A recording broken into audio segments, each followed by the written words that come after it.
Good morning, beta. In our previous lecture, I taught you about carbon and its compound, the carbon, the structure, its atomic number. I have taught you about the basic nature of carbon. Right?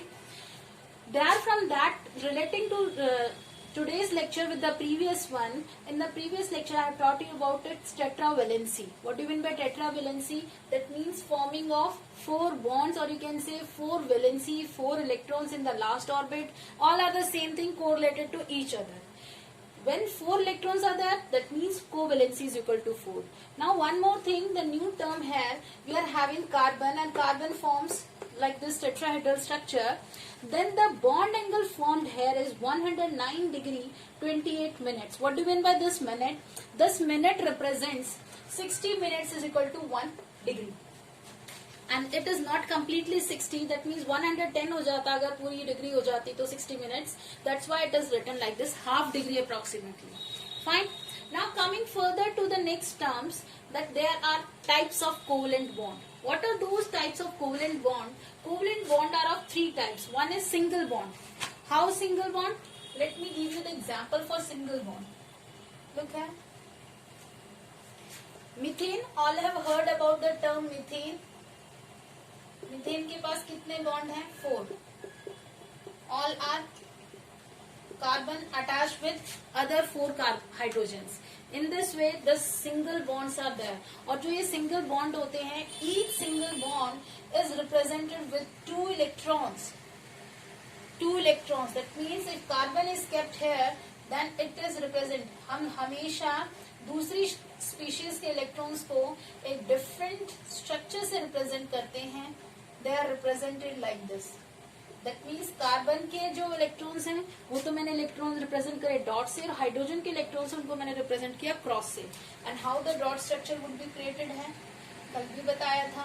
वही चीज फिर repeat कर रही हूँ और आगे भी repeat करती रहूंगी. Please concentrate on these things कि हमारे इलेक्ट्रॉन्स की शेयरिंग किस तरह से होती है. Look like this. This is called the electronic dot structure of any of the chemical compound.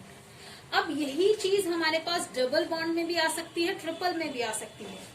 If I represent this in, अगर मैं डबल में बताऊंगी, that would be alkenes. Okay? How the alkenes would be formed? ये आगे पढ़ेंगे, लेकिन फिर भी मैं आप लोगों को एग्जाम्पल दे देती हूँ डबल और ट्रिपल बॉन्ड का. Double bond, for example ethene. Fine. What is ethene? C2H4. Fine. What happens है, कार्बन और कार्बन के बीच में डबल बॉन्ड क्रिएट हो जाता है, and it would be like this. Fine. This is represented in this way only. Carbon carbon के बीच में double bond. That means carbon और कार्बन आपस में 2 इलेक्ट्रॉन शेयर कर रहे हैं. Fine. This is called double bond. इसी तरह से ट्रिपल बॉन्ड के लिए भी मैं बोल सकती हूँ. I am having example for triple bond also. Carbon carbon के बीच में ट्रिपल बॉन्ड, एंड देन यहाँ पर 2 आएंगे. सॉरी बेटा, 2 आएंगे. फाइन. क्योंकि कार्बन की वैलेंसी कितनी है? कार्बन की वैलेंसी 4. 2 इलेक्ट्रॉन्स तो इसके यहाँ शेयर हो गए, तो 2 हाइड्रोजन इस तरह से रिप्रेजेंट होंगे. और जब ये बोला जाए कि डबल बॉन्ड है या ट्रिपल बॉन्ड है, दैट डजंट मीन कि हमारे सारे बॉन्ड जो होंगे वो डबल होंगे, और ट्रिपल की बात करेंगे तो सारे ही ट्रिपल होंगे. No, that is not compulsory. अगर एक भी रिप्रेजेंटेशन हमारी डबल या ट्रिपल होगी तो उस कंपाउंड को हम डबल या ट्रिपल बॉन्डेड कंपाउंड कहेंगे. Fine. Now the next term, formation of different compounds on the basis of their covalencies. जैसे कि अगर मैं NH3 की बात कर दूं, हाउ इट इज फॉर्म, इसका बॉन्ड इलेक्ट्रॉनिक डॉट स्ट्रक्चर किस तरह से रिप्रेजेंट करेंगे. N मुझे पता है कितने इलेक्ट्रॉन्स होते हैं, 5. 3 हाइड्रोजन है तो मैं इस तरह से रिप्रेजेंट कर सकती हूँ उसको. I written the things like this. Fine. Hydrogen कितने हैं? 3. हाइड्रोजन कितने? 3. क्या हुआ, एक नई चीज बताऊंगी यहाँ पे आपको. हाइड्रोजन को तो एक ही इलेक्ट्रॉन चाहिए. फाइन. अब नाइट्रोजन को कितने चाहिए थे? नाइट्रोजन की वैलेंसी कितनी थी? 5 इलेक्ट्रॉन थे लास्ट ऑर्बिट में. फाइन. 7 थी, तो इसको 3 इलेक्ट्रॉन चाहिए, plus 3 it requires only. Fine. तो 3 इसने शेयरिंग करके हाइड्रोजन के 3 इलेक्ट्रॉन्स ले लिए. अब उसके पास 2 ये नई चीज बच गई है. What are these called? These are called the lone pairs. What are these called? Lone pairs. और इनको क्या बोलते हैं?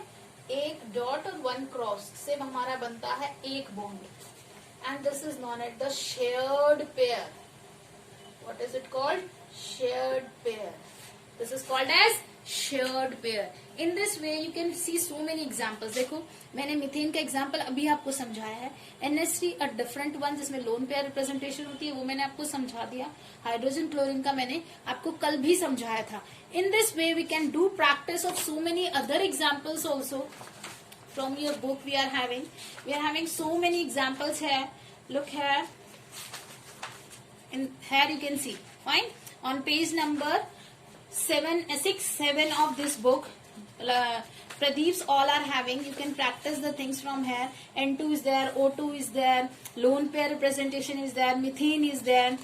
Fine. Chlorine is there, hydrogen is there. You can have so many examples related to this. Look. Some are two types of atoms, molecules are there. One are homoatomic, another are heteroatomic. What do you mean by homoatomic? Homoatomic means H2, Cl2, O2, N2. Means same atoms are repeated. That is known as homoatomic. If different are there, for example NH3, HCl, then it is known as heteroatomic molecules. Got my point? These are few examples which you can use for the covalent bond structures. Fine. Covalent bond में आपको structures represent करने के लिए, electronic dot structure represent करने के लिए you people can use such examples. Got बेटा? Thank you. In the next lecture we will read about the properties of the comparison of two types of bond, that is ionic and covalent bond. Fine. Thank you for today.